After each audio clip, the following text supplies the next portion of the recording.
दूषित पाणी पुरवठा, अधिकृत नळ जोडणे, उद्यानाची दुरावस्था आदी नागरी समस्यांबाबत आज मनसेने कल्याण डोंबिवली महापालिका मुख्यालयावर धडक मोर्चा काढला होता। या मोर्चादरम्यान मनसेच्या मंडळाने मागण्यांचे निवेदन महापालिका आयुक्तांना देण्यात आलं।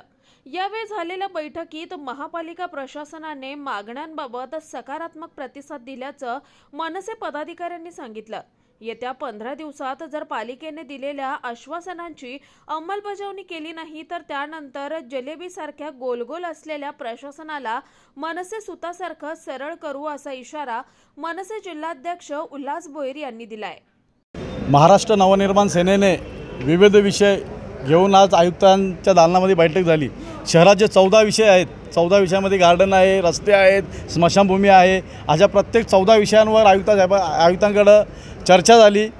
त्यांनी सगळे मुद्दे रीतसर लिहून घेतलेले आहेत आणि या जिलेबीसारख्या सरळ असलेले प्रशासन आणि झोपे गेलेल्या प्रशासनाला कसं जागा करायचं हे महाराष्ट्र नवनिर्माण सेनेला चांगलंच ठाऊक आहे। येत्या काही दिवसांमध्ये जर ह्या 14 प्रश्नांचा विषय मार्गी लावला नाही तर महाराष्ट्र नवनिर्माण सेना या धाग्यासारखं सरळ केल्याचे राहणार नाही।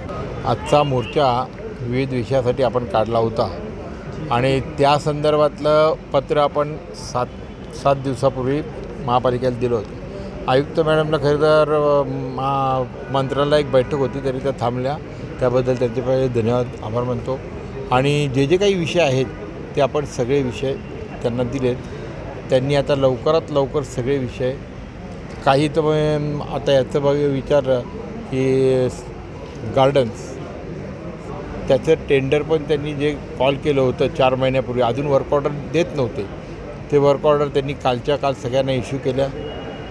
बाकी आता जो स्मशानभूमीचा विषय आहे त्या विषयावर आयुक्त मॅडम सांगितलं की जे भगवं आणि पिवळं कार्डधारक आहे त्यांना आपण ते पैसे आकारणारच नाही। जे नंतरचा विषय आहे की बाबा आपण पैसे घेतो आणि मैताचे जळू लाकडांचे पैसे घेतो आणि नंतर पुन्हा देतो, तर त्या बाबतीत पण ते निर्णय घेणार आहेत। बाकीचे सगळे विषय आपण त्यांना दिलेत आणि लवकरात लवकर ते मार्गी लागतील असं आपण प्रशासनाकडून अपेक्षा बाळगूया। आणि त्यानंतरही जर काही विषय राहिले तर आम्ही मनसेच्या पद्धतीने एक विषयाचा पाठपुरावा करून आंदोलन घेणार आहोत।